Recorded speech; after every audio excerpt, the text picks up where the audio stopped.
tout ça, quoi. Il était sincère quand même dans sa démarche. Ben, je pense, j'imagine. Mais quand je vais le voir, donc il me demande d'aller le voir, et quand je vais le voir, il est là comme ça, il est comme ça sur sa table, il fait ouais. Mais je te dérange, tu veux que je repasse une autre fois Non, c'est cool que tu sois là. Puis, donc vous retrouvez pas la même passion que dans son mail. Non, c'est ça, quoi. Les discussions épistolaires qu'on a n'ont rien à voir avec la réalité, quoi.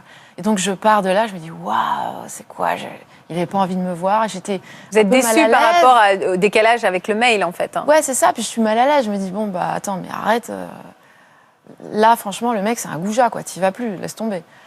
Et puis il recommence, il me réécrit, et puis repareil, il parle pas. Donc je me dis non, mais cette fois, franchement, il te retéléphone, il te réécrit, tu laisses tomber, t'y vas pas. Et puis en fait, il me reconvainc, j'y vais. Puis une fois c'est plus beau, et puis une autre fois c'est encore plus beau. Et vous êtes sous son charme, clairement. Apprivoiser comme ça. Ouais. Oui, moi je reviens d'une histoire d'amour à Londres où je suis un peu déçue, triste, seule, un peu larguée, et je suis célibataire et j'ai envie de croire en l'amour aussi à ce moment-là, quoi.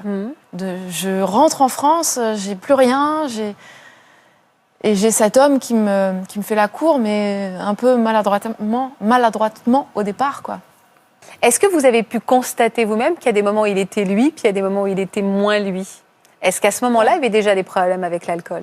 Oui, et c'est du coup une période où je lui ai dit que je le quittais, enfin que je voulais plus continuer. C'était au tout début, c'était dans la première année. Et puis c'est là qu'il m'a dit on voit le bonheur au bruit qu'il fait quand il s'en va. Et puis depuis ce moment-là, il a pas arrêté de me téléphoner, de me relancer et d'être doux et d'être.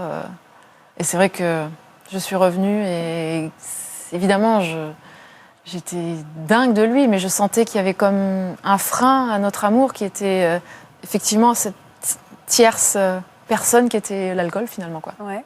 Et donc je me disais bon, il me dit qu'il va arrêter, quoi. J'y croyais. Puis il m'écrivait des lettres, il me disait je te promets que je m'arrête et tout. Moi j'y croyais. Vous avez emménagé ensemble? Et on a emménagé ensemble après, assez vite. Et puis on s'est jamais lâché. Et puis je me suis investie il m'a demandé de m'investir aussi dans cette lutte qui était ça, quoi, de lutter contre la. De quelle manière il vous a demandé de vous investir, Romane? Bah, il me disait interdis-moi de boire, quoi, tout simplement. Comment on fait pour interdire c'est un enfer. En plus, moi, je suis pas du tout une guerrière, quoi. Donc. Mais à la fois, moi, ça devenait quelque chose que je n'avais pas envie de vivre non plus. Donc, je lui disais, écoute, là, c'est chiant, là, tu vas pas picoler, quoi, là, laisse tomber. Mais en même temps, on peut pas. C'est à la personne de le décider aussi, quoi. Je suis pas responsable ni de sa santé, ni de ses velléités, ni de ses envies, ni de rien, quoi. Il se montrait dur parfois avec vous? Très, ouais. C'est-à-dire? Quand il était. Quand il avait super envie, il pouvait me dire « Ah, mais me fais pas chier !» devant tout le monde, quoi. Il pouvait être un peu humiliant, ouais. C'est pas une gamine qui va me dicter ma loi. Ouais, vous pouviez vraiment vous disputer à ce sujet. Ouais. Donc je partais, donc c'était des trucs. Puis après, il revenait comme un agneau, et c'était.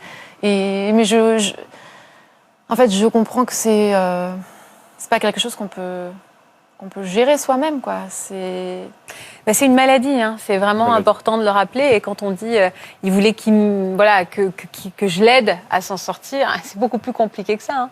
C'est plus compliqué que ça, oui. C'est une maladie du cerveau, c'est une maladie des émotions. Il y a un déni, il y a une codépendance affective.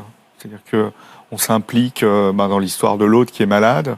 L'autre demande beaucoup, et puis c'est ingérable de se positionner en thérapeute dans un couple, quoi. C'est ingérable. D'ailleurs, moi, je le déconseille tout le temps, parce qu'on le voit, hein, souvent, les couples viennent, et il y en a un qui fait le gardien, quoi, et ça marche jamais. Ouais. Et il y a des disputes, il y a des fluctuations comme ça qui font que, ça passe pas, quoi. C'est une maladie. On peut pas sauver quelqu'un qui... Non, on peut accompagner. Ouais, moi, je recommande beaucoup, c'est accompagner le conjoint, la conjointe dans un problème d'addiction. Mais en aucun cas on peut être thérapeute ou co-thérapeute. Et il y a même cet exemple-là dans des gens qui prennent des drogues. Il y en a qui disent je vais te faire un test urinaire pour voir si tu drogues pas. On sait très bien que ça fonctionne pas. Et il y a des couples qui font ça. Hein. Je rappelle que vous êtes addictologue. Hein. En plus, ce qui est compliqué dans votre histoire, c'est que tout était un peu imbriqué parce que vous aviez votre carrière, il était impliqué dans la vôtre, vous étiez impliqué dans la sienne. C'était compliqué en fait. Il y avait un espèce de mélange des genres qui devait être aussi assez toxique pour votre histoire d'amour, non?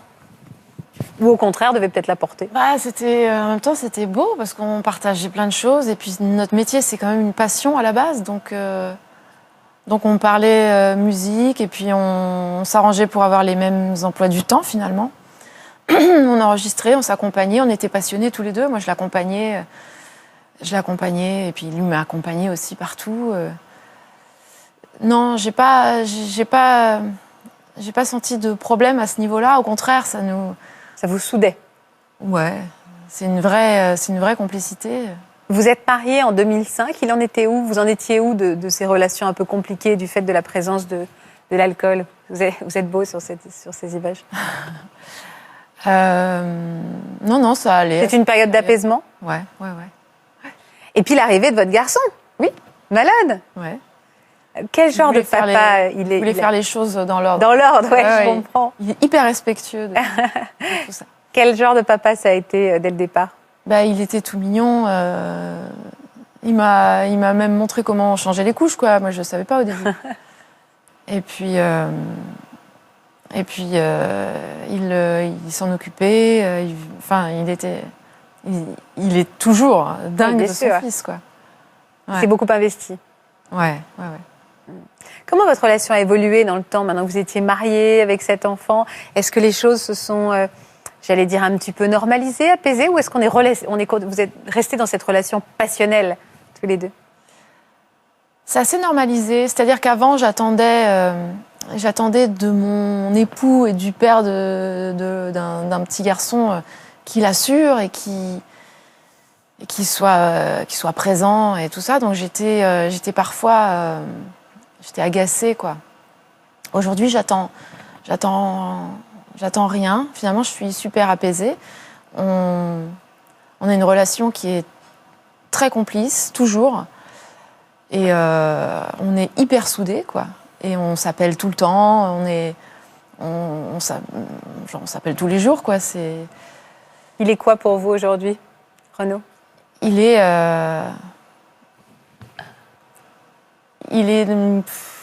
C'est la figure indétrônable, quoi.